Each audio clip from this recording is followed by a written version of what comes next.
I don't get out of the house much these days. I just don't feel like it. Whatever it is that makes you want to go out and about and be around other people, I guess I don't have it anymore. My mom, when I actually do answer her calls, says it sounds like depression, but I guess everybody has that these days. Certainly seems like it's from what I see online, and I spend a lot of time online. Of course, maybe that's just, what do you call it? A selection bias. All of us depressives hold up in our rooms, plugging into places and realities far from our own. Anywhere is better than here, sharing with everybody else how depressed we are because why wouldn't we? But it's not like I even share anymore. My day-to-day experience has become a slow and steady quicksand of routine, a drudgery slowly smothering me. I've quit trying to break out of this cycle a long time ago. Working 40 to 50 hours as a convenience store clerk was the extent of my getting out of the house. It was nothing too taxing aside from standing all day, which I had gotten used to. From there, I would make the half-mile trek back to my cheap apartment, walking past various fast food establishments that would oftentimes provide my dinner.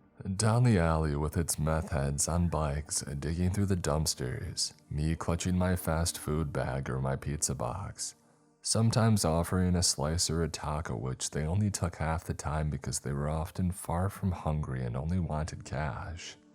Up the stairs past these smoking neighbors who never say hi or really acknowledge me, and it's there in the living room where I park on the couch and veg out on Netflix and eat until I'm well past uncomfortable. I then lie back onto the wrapper and napkin stuffed cushions, the tower of hot and ready boxes teetering on the armrest. I stare at the ceiling until the discomfort passes and I feel at least motivated enough to get up and over to my desktop where I while away the hours until exhaustion takes me. Day in and day out, it's like this. Towards the end of each workday, dread takes a hold. I get anxious at the thought of going back to that dark and empty apartment and all of the time I'll have to kill. In the morning, the reverse is true. Paranoia overtakes me and I fear what it will be like to show up at my job, that I will have forgotten how to interact with people, that people will stare at the awful waste of space that I become. Lately, I've considered looking into applying for some sort of disability. I mean, if it is depression, then I have an excuse, right? But most days, it seems like my job is the only thing keeping me tethered to reality, and I fear that if I quit, I would completely lose what little grip on reality that I still have. The prescription bottle full of antidepressants winks up at me daily from the bathroom counter. I've tried once before, more times than that even in my youth, but they didn't take. In fact, they hold the opposite effect and almost send me impatient, so I'm scared of trying more even though the doctor says it can take a while to find the right medication. This lifestyle of mine has taken a toll on my body. My knees hurt during my shift. I've had to upsize my work shirts. There are calluses on my wrist and elbow from where I rest them on the desk, the mouse, the keyboard. I also think that I might be developing a cyst on my butt or something from sitting so long. There's a tenderness back there, a swelling. What can I do about the pathetic state of my mental and physical health? I can only get more depressed whenever I think about it too long. How far I've slid. I avoid mirrors as much as possible and forget even stepping on a scale. I'm only getting worse. I don't even react to the videos that I watch. It's like I've forgotten how. Instead, I just watch reaction videos, somebody reacting for me. And there's me staring blankly at it all, a reaction to the reaction. I don't tweet anymore, I don't do Discord. All the message boards that I used to hang out in have long since died. It used to be that I would actually game. Now I don't even do that, I just watch others do it. Twitch streams and YouTube highlights. So many rabbit holes to get lost in. It doesn't even really matter the content. I think I'm largely just there for that fleeting human interaction. The feeling that I'm not totally and utterly alone. It's a night like any other. The meal of the day is a 1,500 calorie surplus from Taco Bell. I doom scroll through Twitter for a bit while I chew my food with only the ghost of a taste present. Before I even really know it, the food is consumed, only a few sips of Baja Blast remaining. My desk chair groans under the weight of my body and I fire up my PC. I see if anybody's on Twitch because I prefer live streams when I can. Because yeah, I don't feel as alone when it's live. There's a whole chat room full of people on the side talking in real time, and there was a time when I would join in the conversation. I ignore the call from my mom, but I text her back and tell her that I had a long day and that I would be in touch. There's a handful of streamers that I follow regularly. Lately, they've been taking to the more fast-paced FPS. They're Valorants and such. This has led me going to my old reliables, streamers with much smaller followings. It's more intimate that way, I guess. And this one chick I like is usually playing older stuff. She has a real soothing voice and calls herself the Patient Gamer. Dark eyeliner and thick glasses. Total goth chick vibes, and I'd be lying if I said I didn't have a little crush on her, even though she says that she's a lesbian. But whatever, I don't say anything creepy to her. I don't say anything at all. And tonight she's got a playthrough of Life is Strange going on. Some game I remembered playing and enjoying when I used to care about such things. I don't remember finishing it, and the screen she's on is foreign to me. It's just two girl characters moving around some seaside-looking place, talking to a guy outside a camper trailer. "Are you still with me, Jacob?" The Patient Gamer asked me. I jump up with a start. That's my name. Is she talking to me? I mean, surely not. "Hello?" she asks, and she's looking directly at the camera, somehow staring into my eyes. With my mouth dry, I manage to say, "Me?" "Listen," she whispers. Her eyes go blank, like she's staring into space, and the screen starts to glitch. Frames stuttering, her head and face jerking. Jaw ratcheting open through the skipping video, her mouth widens into an impossible gap. A high-pitched sound of feedback comes from the black void of her slack-jawed mouth, out of my computer speakers. Nobody comments as she starts retching and gagging there on the screen. Awful wet sounds that make me gag. The jugular veins on her neck are fat and swollen blue. Her throat bobs as something white emerges from deep within her. It's a loudspeaker, square-shaped and something that you would see mounted on a pole outside somewhere. Static crackles from the speaker and I'm paralyzed in my chair, unable to click away, unable to shut my ears. A voice starts talking, it fills my room with noise, it fills my head with fear. It's not the tone of voice, which is some cowboy-sounding old man straight from some old-school radio sketch. It's what he's saying.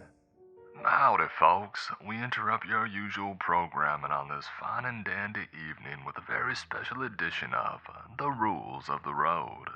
Now, you know we talk a lot about roads here on the program. Back roads and dirt roads and rough roads, interstates and freeways, highways and byways. Well, tonight we're going to talk about a particular kind of highway that we all know a little too well. The highway can enlighten and enthrall. The highway can educate and misinform. This highway can reprogram and reinforce. This highway can lead you down some dark paths, leave you sitting alone in your room in the dark at 3 a.m. and wondering just what it is you're doing with your life. This highway can be just plain mean. Now you might ask, what in God's name highway are you talking about, Bucky? It must be something going through Dallas now, right? Why, no, I'm not talking about anything as dangerous as a Dallas road. I'm talking about the information superhighway. That's right, cyberspace, the internet, the big old series of tubes, the World Wide Web. And oh, what a tangled web it is. The world's only gotten smaller since its inception. With each technological leap, our walls are closing on in. I bet you're finding less and less reason to leave the house these days. Got the world at your fingertips. Don't even have to have a face-to-face conversation with a single soul.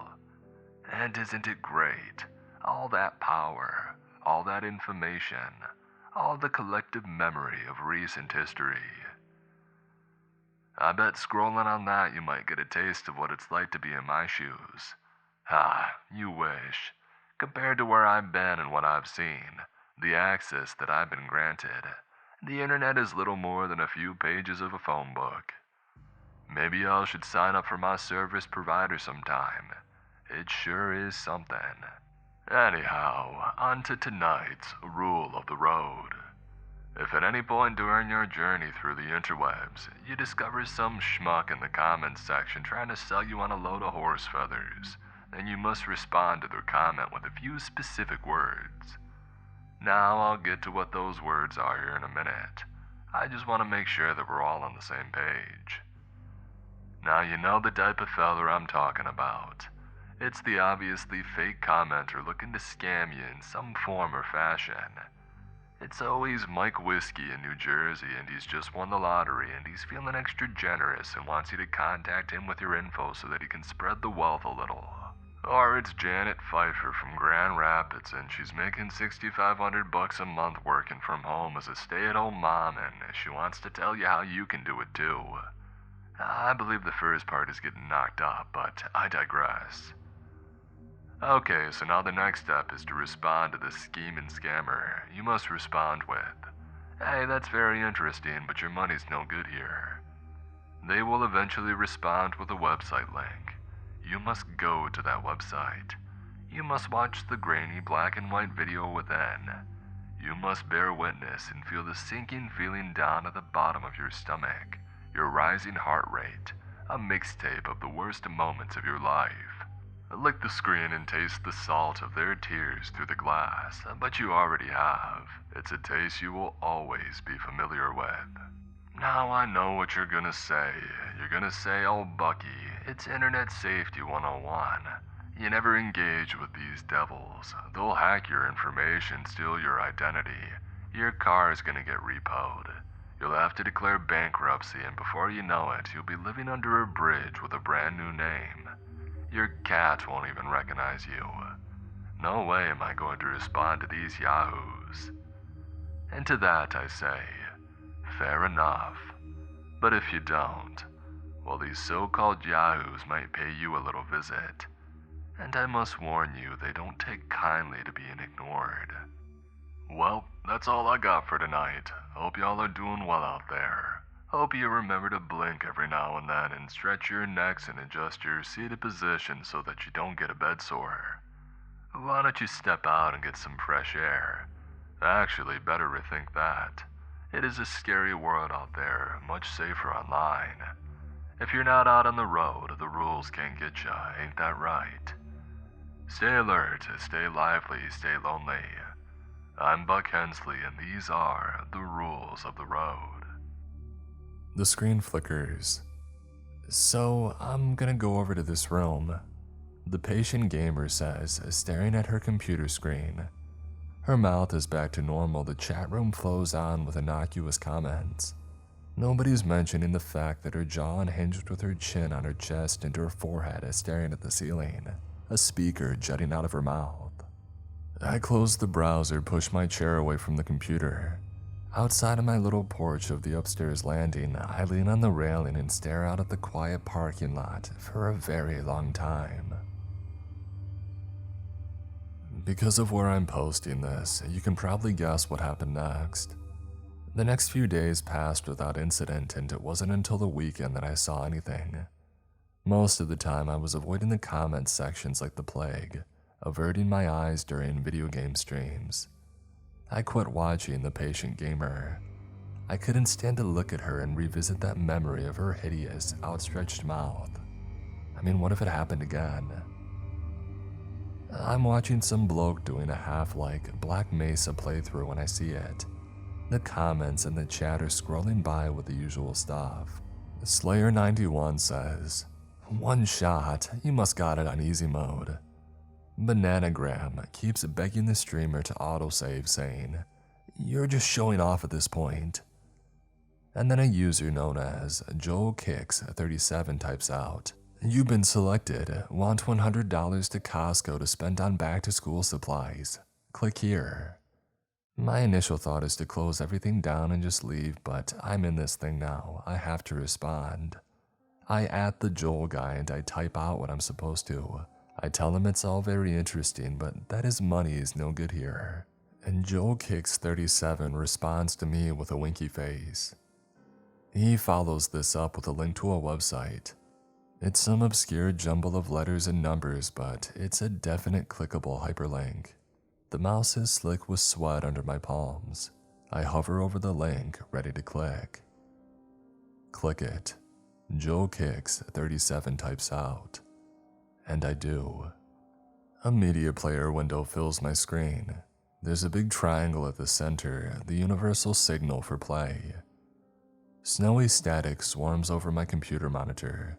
My living room is filled with the flickering, dreamy analog glow of a cathode television on a defunct channel.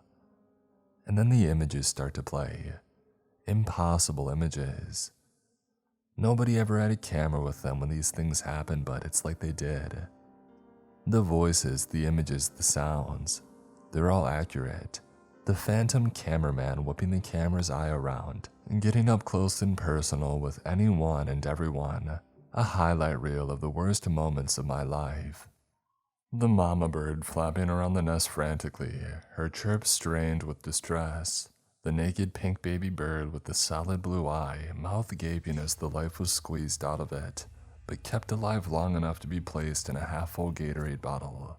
Me not saying anything, not even trying, nothing worse than a bystander. Head dipped low in the cyan fluid. Membranous wings stretched taut over flexing bones as if it could just take off at any moment, as if it ever even knew how to fly.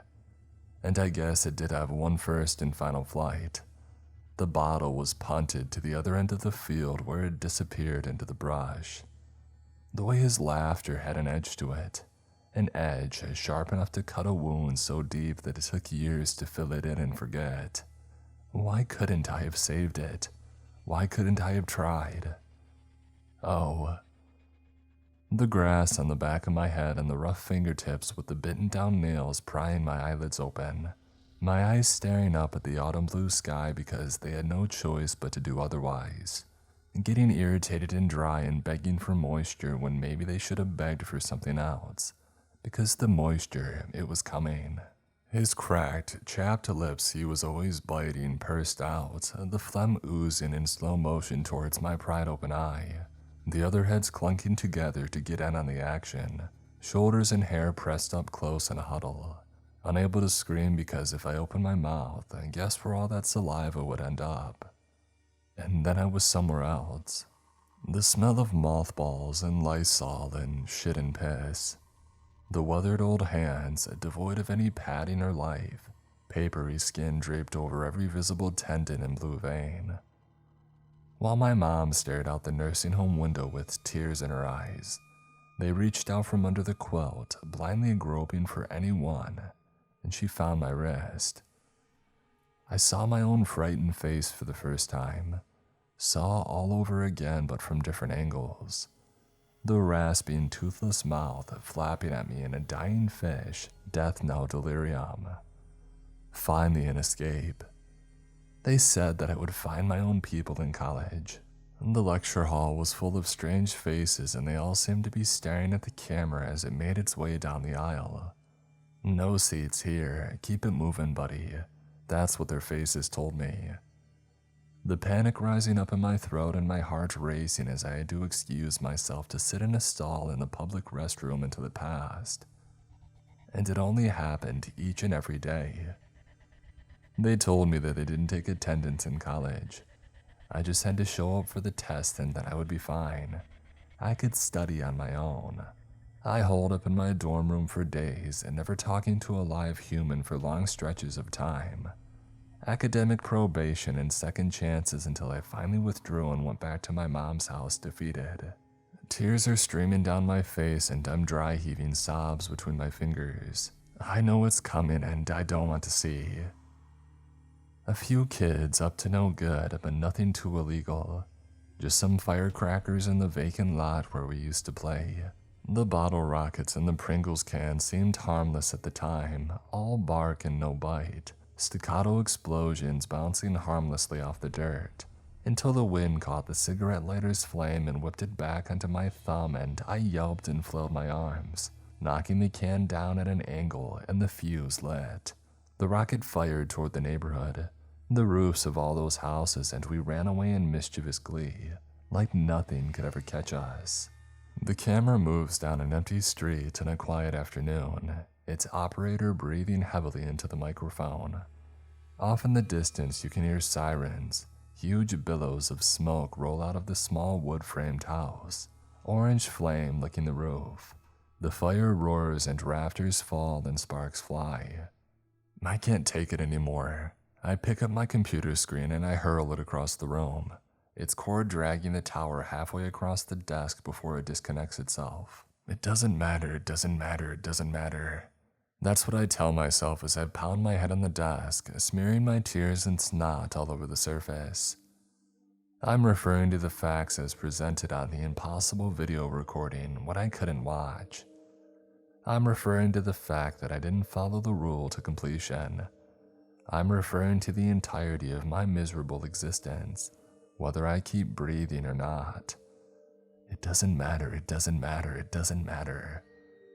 And just then, when I'm at my lowest point, when the elevator of my panic sinks into the deepest pits of my despair, when I feel like I'm coming out of my skin, when I want to plunge the fingers of both my hands into the depths of my mouth, pull as hard as I can in opposite directions, rip myself in half and rip myself out of this world.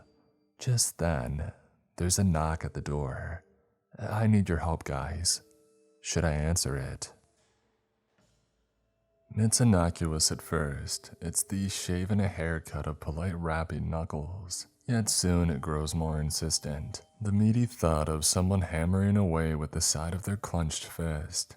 Instinct is to run back to my bedroom or bathroom and shut the door, cower until it just goes away. It has to be a coincidence. The knocking continues. My tears recede and my cheeks dry. I look over my shoulder toward the front door, rub my nose with the back of my hand. There's no harm in looking through the peephole, is there? As much as I would hate to, I can always call the cops if I get too worried. Maybe it's one of the meth heads. I start toward the door and push my face to the hole. There's a man out there past middle-aged. He's wearing a button-up vacation-type short-sleeve shirt, khaki shorts. White socks sprout from his white tennis shoes and up his calves. The porch light is on and the bugs hover around. They flutter drunkenly past his bald head and bounce off of his face, but he doesn't swat at them. He just stands there with a frozen, toothy grin, staring.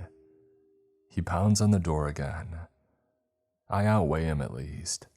There's a softball bat within reaching distance from the front door. I had bought it after the apartment manager had reported some break-ins. I open the front door just a crack. His eyes light up when he sees me. "Good evening, sir," he says with wooden-looking teeth, and his mouth stays fixed in that grin, but just kind of flaps enough for the words to come out, like he's a ventriloquist dummy. His voice sounds like a chain-smoking Sesame Street character's. Can I help you?" I ask. "Yes, I believe you saw my message several times over the past month. I was following up on that," he says. His lips are maroon color, and with the door open I can see that his skin is pale white, covered in some type of powdery makeup. The thick lines and wrinkles of his face are spared, somehow looking even more noticeable through the dusted white. Simply put, he looks ghastly, his eyes wet and shiny from sunken craters. "Message?" I ask. "Well, yes, online. I know that you've had to have seen it. You're on there quite a bit." "I think you've got the wrong guy," I say and step back. I think of slamming the door in his face, but his foot is inched into the threshold. I just want to ease out of this situation with as little confrontation as possible. "It's not a big deal. I just need you to fill out these surveys and you'll qualify for a $250 Amazon gift card, he says, holding up a stack of papers. I'm good, I say. Come on, it's $250, no scam. Everybody always thinks that, but I can assure you it's legit. Just a simple survey and we mail you the gift card.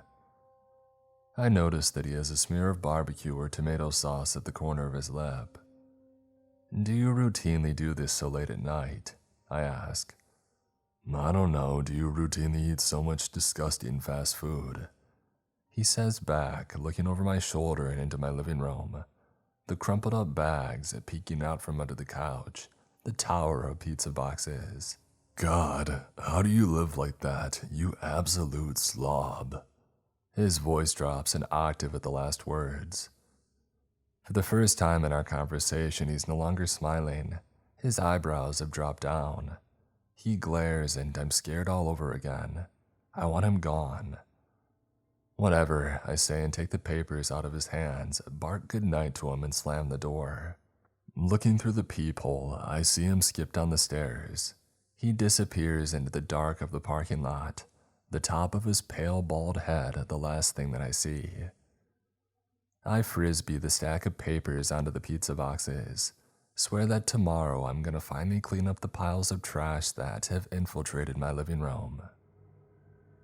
Every night he comes. Most nights I ignore him. He eventually leaves, but it can take hours of knocking and pounding. I've even caved and filled out a couple of the surveys, a long, arduous task of answering questions of whether or not I've heard of specific brands or companies. There are questions asking me to rank on a scale from 1 to 5 how well I like Charm and Ultra Soft. One particular question stands out to me. Buried within so many other innocuous questions, it asks, does the sweet bite of Mountain Dew sufficiently distract you from your greatest sin? I write down NA. Filling out the surveys isn't enough to deter him. He always takes them with a smile and thanks me profusely, but the next night he's back. And I never get my Amazon gift cards either, and when I ask, the creepy little man plays dumb. He doesn't get any less creepy no matter how many times he shows up. Still has that same wooden smile, and still looks like his head has been dredged in flour. In fact, he actually is starting to look even more ghoulish with each visit. The lines in his face deeper, his eyes more sunken, lips wetter. I tell the property manager about the strange visitor and he simply shrugs. Nobody else has reported him. He's not harming the property now, is he? Look, if you want, I can put up some no soliciting signs, or you can make your own and tape it to your door. But of course, the sign goes disregarded. He's out there banging away the night that I put it up. I open the door and I tell him to please leave me alone. Excuse me, would you like to fill out a consumer survey to receive a $250 Amazon gift card in the mail? He asks and I scream, "Get out! Get out!" No reaction, not even a blink. A trace of drool oozes out of the corner of his mouth and it's thick and viscous and hangs in the air forever like it's made of glue. Fine, give me your survey, I scream. I've got a lighter this time and I laugh manically as I burn it up right there on the porch. Thank you for your time, he says and he skips down the stairs. Later, I'm sitting on the commode, my elbows resting on my bare knees, in the closest that I ever get to a daily act of meditation, and a stack of paper slides under the bathroom door. It's a questionnaire, a survey. In a rush, I open the door. I halfway lean out in an effort to shield my below-the-waist nakedness and I look down the hall. No one is there. Sir, are you aware that this is the 3rd time you've called? That we've sent an officer out both times and no threat was found. Yeah, but it took over 2 hours for anybody to show up. He was long gone by that point. So, are you requesting another officer tonight? Have you talked with the property manager? Yes and yes.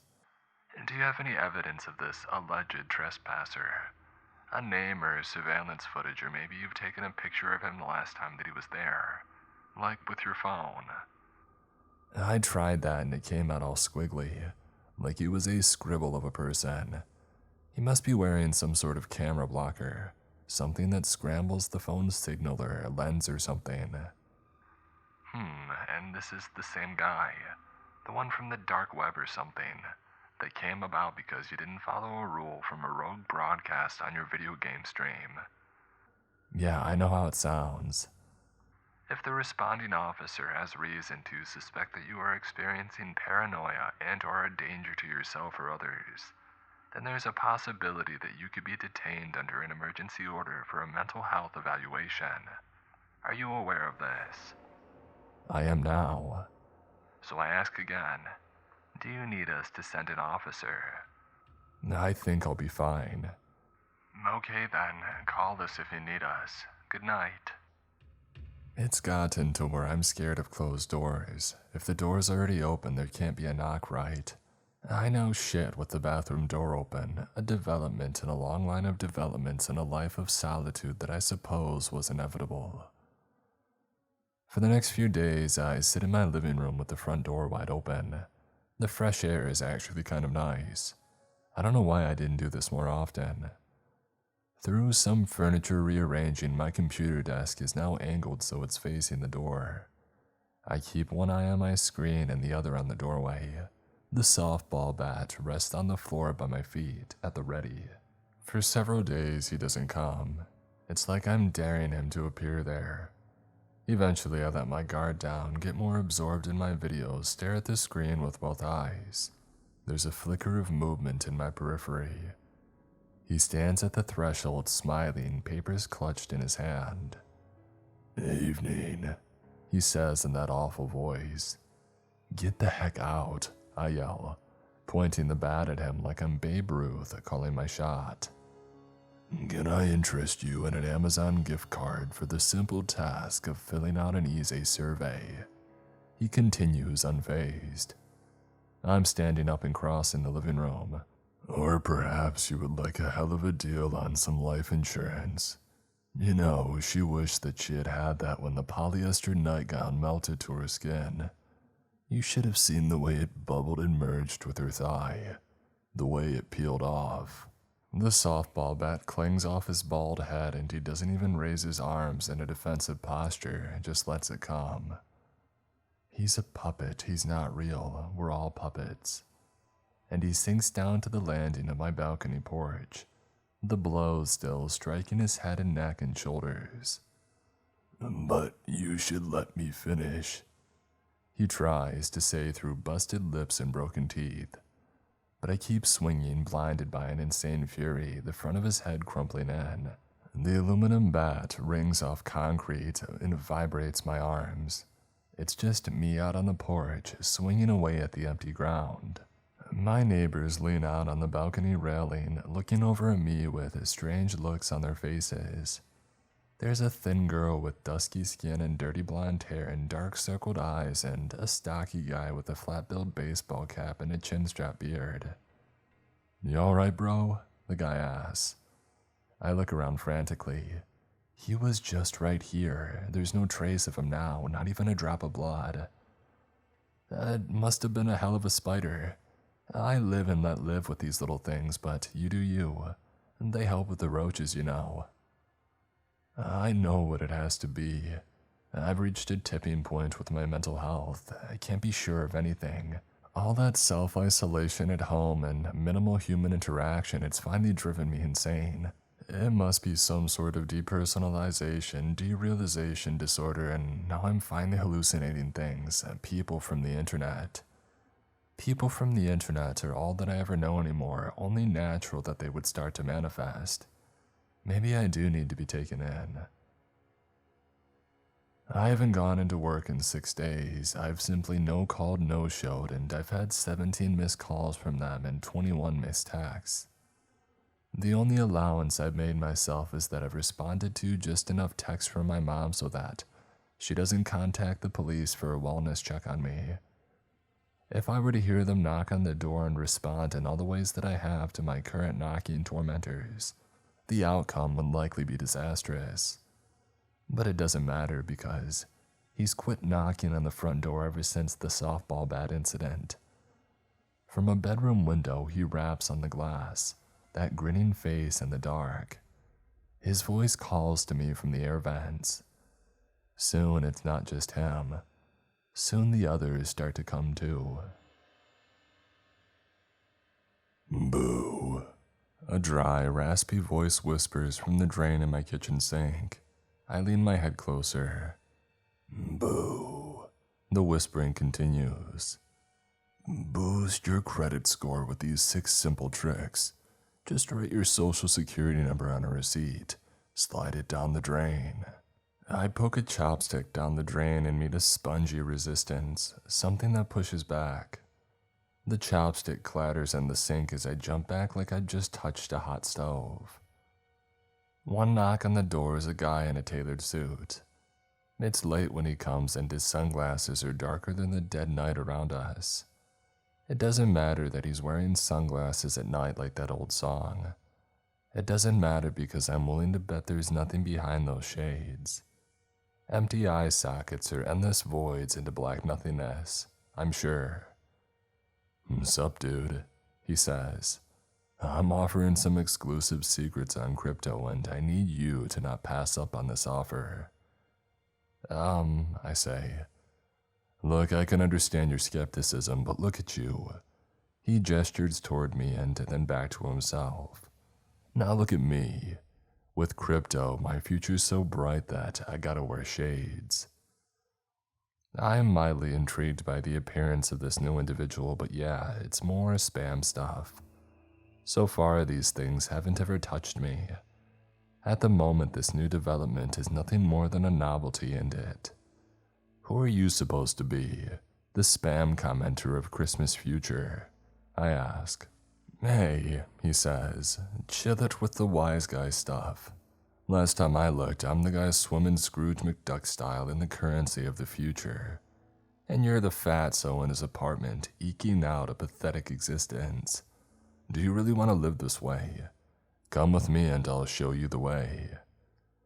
His voice trails off and he looks off into some other realm to the left of my doorway. What do you need? I sigh. I need an investment of $250. He says, and an inky black liquid is dripping down his cheeks from somewhere behind his sunglasses. It runs into his mouth and he smacks his lips, his pearly white teeth turning shiny gray from it. You need my real money to invest in your fake money, I ask. It's all fake money, he says, and the black liquid drips off his chin without him noticing. His flashy haircut is swooped back into an impossible tower on his head, and I think I see something peeking out from that mass of golden hair. A beak or a spider leg.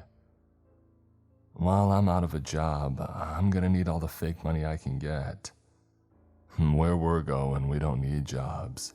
Isn't that what you want? All the time in the world to mess around on the internet. All that time for escape. Has it worked for you yet? Has what worked? What you're currently doing to get away from yourself. I can offer you a true escape. Escape from that little secret of yours. The awful person that you become. With enough money, you can rebuild yourself into someone that doesn't feel sorry for themselves. Just let me in and we'll get this thing going. I'm not ready yet, I say.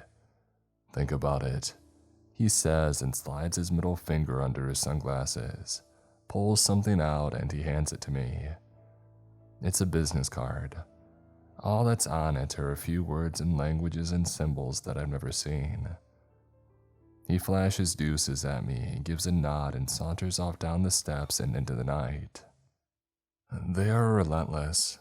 The spam ghosts leave notes scattered around my house. They write their offers in the dust and grime of my kitchen countertops and furniture. There are flyers that appear from nowhere with promises of supplements that can make me bigger and increase my stamina. From my fridge, a muffled feminine voice tells me that hot local singles are in my area. Open the door and a lingerie-clad woman folded in on herself and shivering topples out. She can't be taller than 4'2" and she flops around on the floor like a fish, stares at me with glassy eyes, flapping her mouth and making this popping noise with her lips.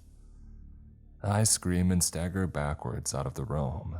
She's gone in an instant, like she was never even there. Maybe she wasn't.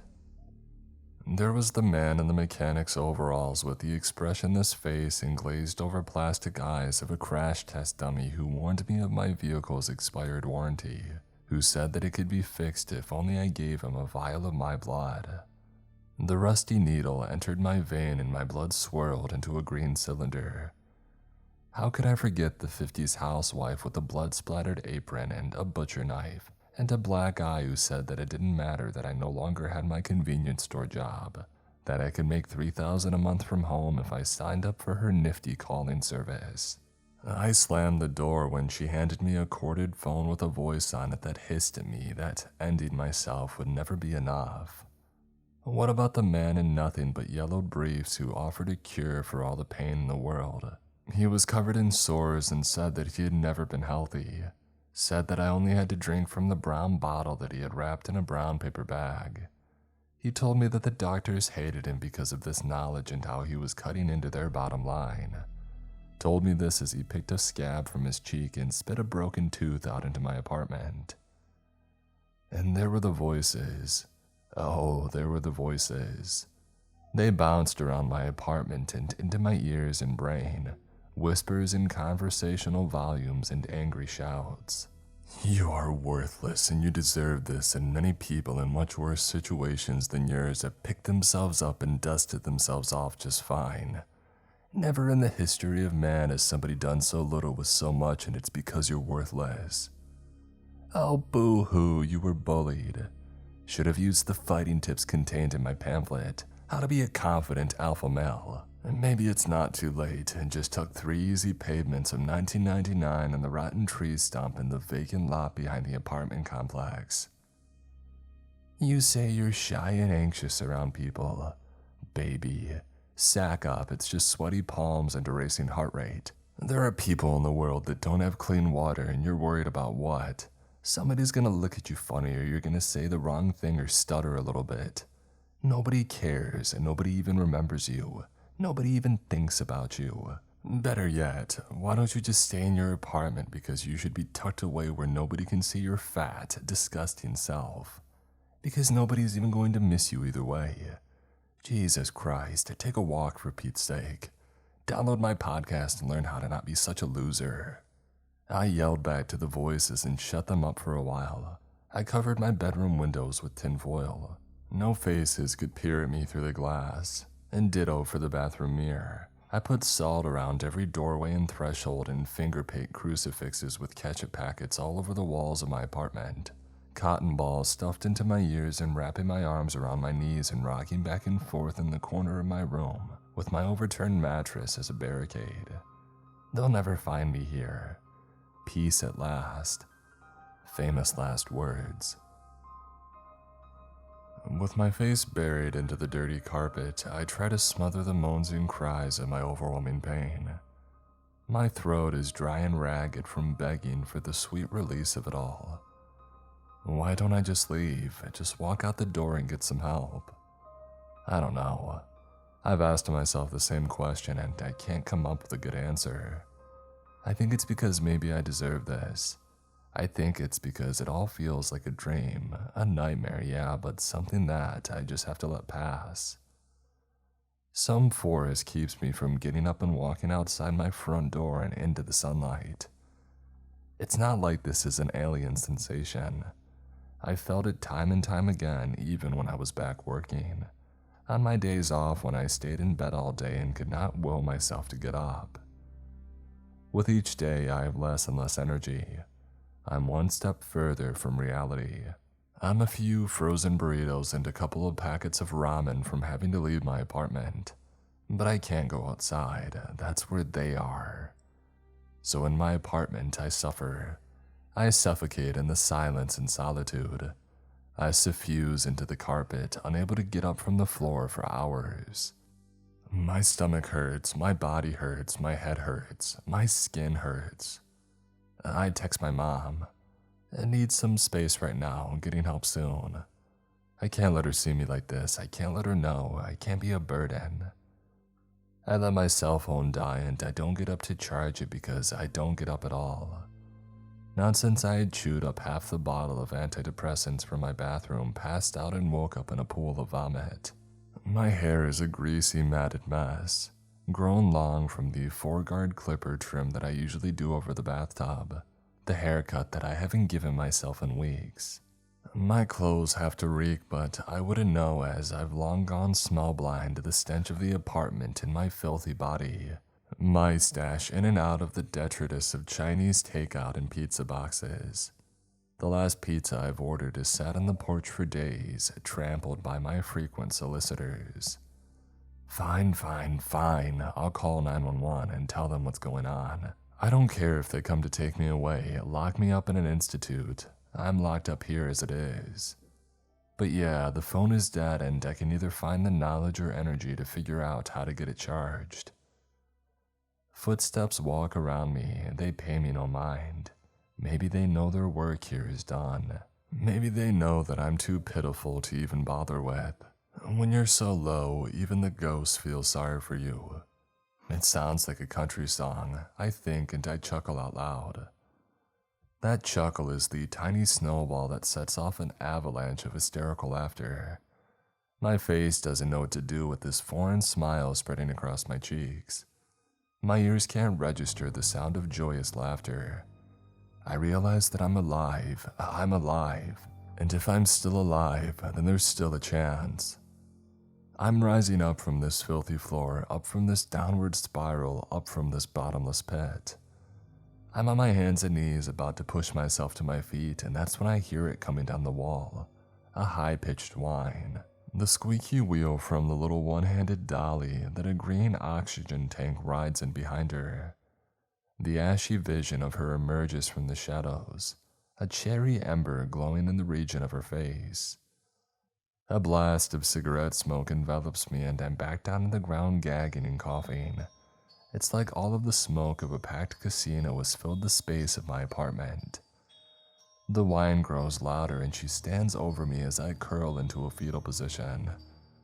I'm sorry. I beg. I'm too dehydrated for tears though. A charcoaled face leering into mine. Plastic oxygen tubes snaking from her nose over the blackened, bubbled half of her face. A cigarette dangling from the burnt marshmallow lips. She gets closer and closer. She doesn't say a word, just shoves me down with her non-burned hand with surprising ease and starts to push the cherry of the cigarette towards my face, stubs it out at my cheek. I'm swiping and spasming, screaming, "Screw you," in cries that grow higher and higher pitched. "You don't have to fight anymore," she says in a deep smoker's voice. Kathleen Turner gargling razor blades. But then, in the voice of an angel, she says, "It doesn't have to hurt anymore." Every nerve ending on my skin tingles with a pleasant sensation, divine goosebumps. "The end is beautiful," she says, the voice of an angel juxtaposed with the face of pure death. And suddenly I feel at peace. "Okay," I say. And she reaches behind her and lifts the green oxygen canister above her head. It doesn't take a rocket surgeon to figure out my impending fate. My head and face smashed with the tank until nothing is left but a bloody mess. I take a deep breath. The tank begins its rapid descent. I think of my mom. No note, no text, no nothing. They interviewed a bunch of survivors that jumped off of the Golden Gate Bridge, and a common denominator among them was that during the plummet to the water below, they all started to feel regret. This had all been a terrible mistake, they realized, and they would stop it if they could. But they couldn't. I'm not falling. I'm not a slave to the inevitability of gravity. I can crawl back through the air and back to the bridge. It'll be like I never even jumped.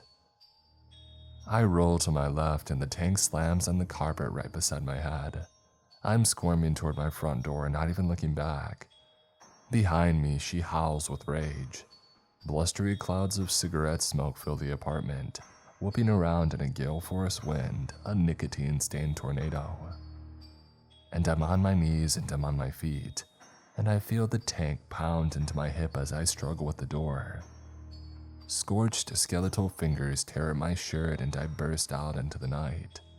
I'm on my porch, panting and catching my breath, staggering, stumbling, tripping, falling, rolling down the first set of stairs and onto the landing. I don't even look back. In the parking lot, someone or something clatters over by the dumpsters. A skinny guy with a bike is over there and he's watching me. "Hey, yo, you alright? The hell, looks like you seen a ghost." "I'm good," I say. My legs feel weak as I take a few steps toward him. He seems normal and it's not like I'm going to go back to my apartment at the moment. I walk over to him and he's got a little trailer attached to his bike. There's a bunch of junk in it, a plastic bag, watts of copper wire, a speaker, a black plastic Blu-ray player. "What are you doing?" I ask. Just scavenging, it's what I do," he says, nodding to the pole behind. "Finding anything good?" It's hit or miss tonight, and garbage day's tomorrow, so I'm trying to find some treasures."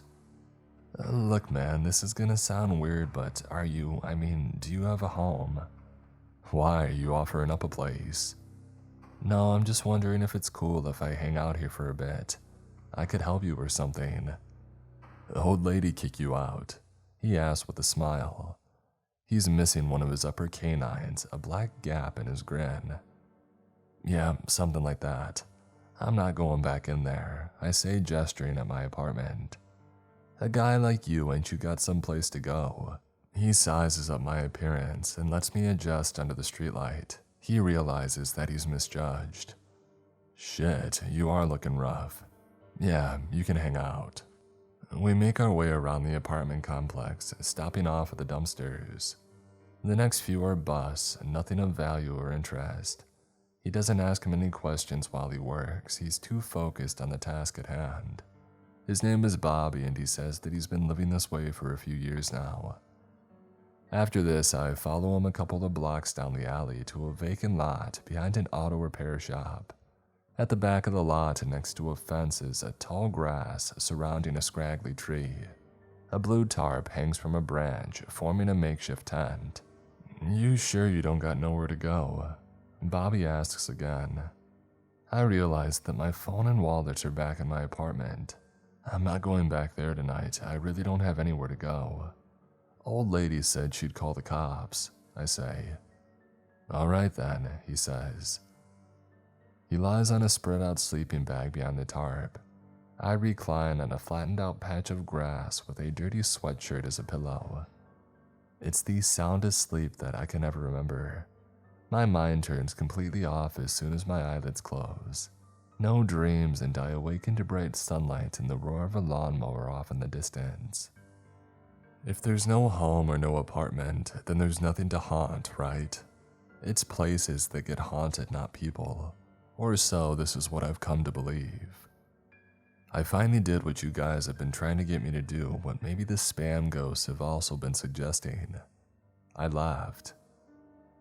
The night after my near demise, Bobby went into the apartment and got my phone and wallet and a garbage bag of clothes.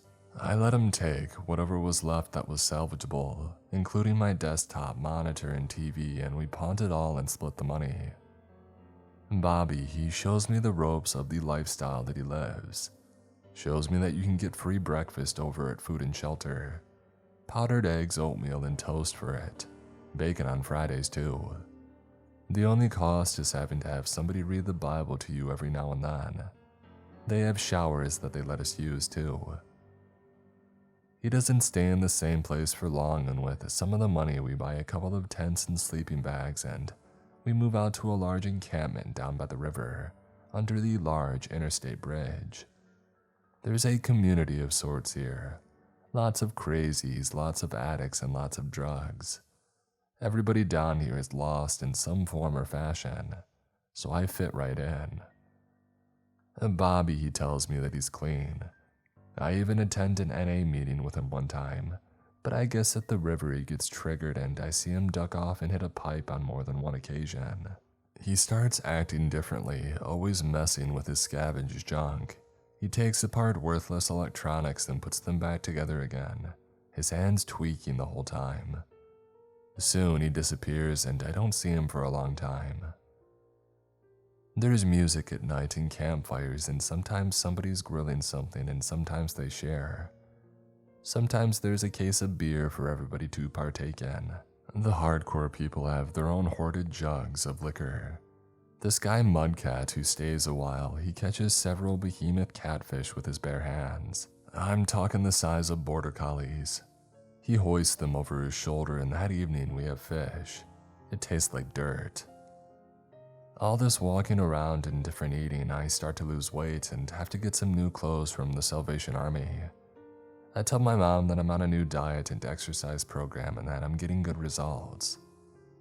Later on, a hippie-ish guy in a van shows up at the encampment, and he takes me to a rock climbing gym and shows me the ropes. Literally. His name is Tom and he's in the area visiting a relative on hospice. Says that he's rolling out soon to a place with real elevation, real rocks to climb. Says that he needs a belay partner. I tell him that I'll think on it and get back to him. They were just lulling you into a false sense of security. They're messing with you. This whole time it was just so that you could get a taste of what you would miss. They know what you're doing. What's the fun in killing a depressive? It's too easy. You're giving them what they want. No, that's not it. All of that's behind you. It's just somebody from the camp here stealing your wallet and rifling through your stuff. These are the thoughts that run through my mind when I see the shadow looming outside my tent.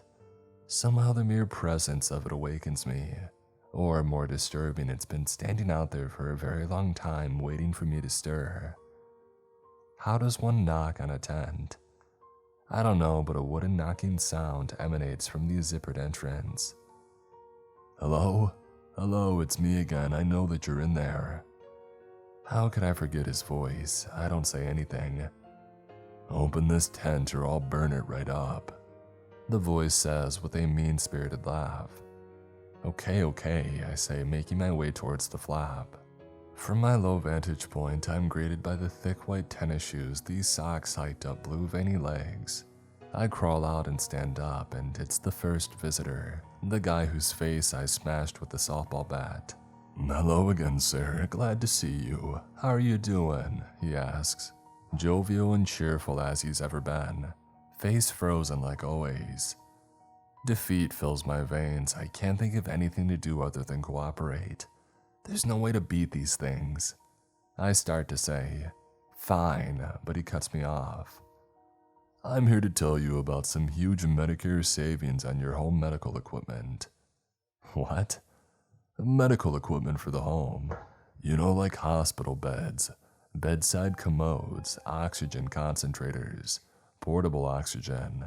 Never have there been savings like this. Oxygen? Why, yes. Just be sure to not smoke while wearing your oxygen. You just might catch your face and house on fire and convince some dipshit youngster that he was responsible for your death when coincidentally accidentally shot a bottle rocket onto the roof of a nearby house, where it promptly fizzled out and didn't harm anyone. The wind is knocked out of me.